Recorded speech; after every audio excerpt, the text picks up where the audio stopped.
And also, gusto ko rin pong pasalamatan ang lahat po ng ating mga donors na nandito ngayon, ang lahat po ng mga sumusuporta sa Bantay Bata.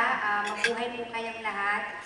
Binibigyan niyo po ng pagkakataon at ng tsansa sa maayos na buhay ang mga kabataan po natin ng mga naabuso.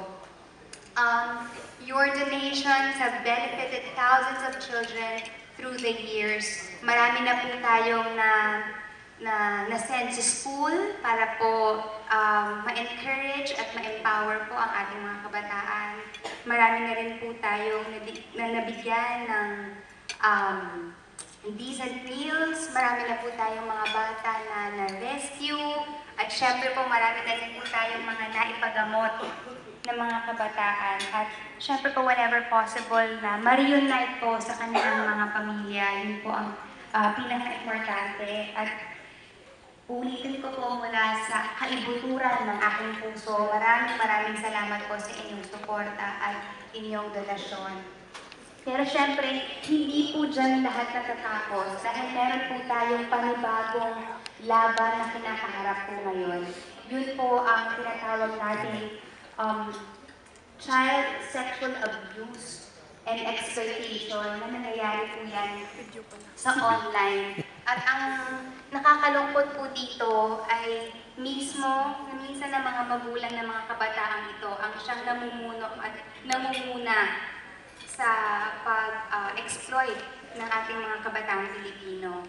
Gusto ko pong ipaalam sa inyong lahat na lahat po ng makokolekta natin ngayong gabi ay mapupunta po sa Bantay Bata at syempre sa kanilang bagong campaign na OKS, OKS, Online Kids Safety. Yun po ang ibig sabihin nun.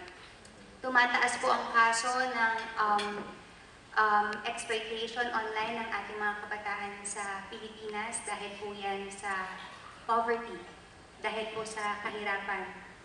Naghahanap po sila ng means or source ng livelihood para po maipantawid ang buhay nila sa pang-araw-araw. And sometimes, sa ganitong paraan po sila nagre-resulta. Ang Online Kids Safety po is a campaign. Nationwide caravan po ito and multimedia information crusade siya for the awareness and prevention of child molestation in the digital space. Kaya sa lahat po kayo na nagpunta ngayon dito ngayong gabi, yung funds po na makukuha from you guys ay mapupunta din po para sa campaign na ito. And by being here lang po, magkakaroon po kayo ng isang positive impact po sa buhay ng isang bata. I believe that it is easier to build young boys and girls than it is to repair men and women. So, by being here, you're helping make a difference po sa buhay ng ating kabataang Pilipino. Especially doon po sa mga bata na hindi kayang protektahan ang kanilang mga sarili. And I believe also that each and every one of you here have been blessed by God so that the blessing won't stop from you, but God uses you as a vessel, as a channel of His blessings. Dahil ginagamit din po tayo ni Lord as His extension, His extension of His care, His love, and compassion to others. We are His hands and feet dito po sa mundong ibabaw. And I believe that each and everyone can make a difference. Don't ever think na, I don't have enough money, or giving is not just about money. Generosity is not limited to giving money. We can be generous with our efforts, we can be generous with our time, we can be generous with our sharing and giving by simply spreading awareness and increasing awareness about this problem that we are facing now. And I believe that if we can help one child, if we can give him or her a future, can you just imagine what impact that can make to a family? And that family can make an impact to the community to the nation, and the nation, we can actually change the world. So I believe that each and every one of us can make a difference. ever think na you are just one person. Do for one what you cannot do for all. And right now, pinapasalamatan ko na po kayong lahat sa generosity po na ipaaabot at ibibigay po ninyo sa Bantay Bata. And we hope that all of you here tonight will continue to support Bantay Bata. Hindi lang po dito sa fundraising dinner na ito, kundi po sana po tuloy-tuloy po in any way we can kung paano po tayo makakatulong sa ating mga kabataan.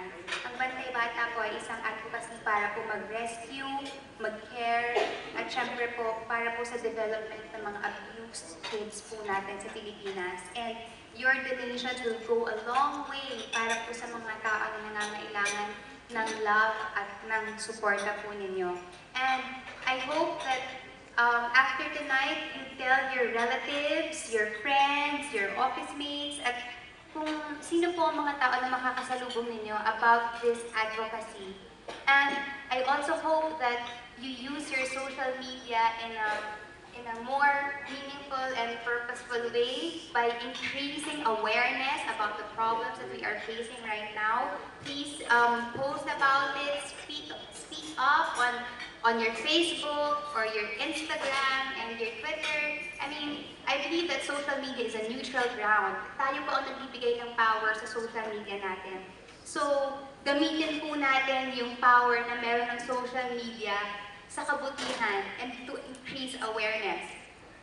And yun po, I just want to thank you all again for being here tonight, and it's truly special to see all of you, to see and hear us and learn more about Bantay Bata and our advocacy.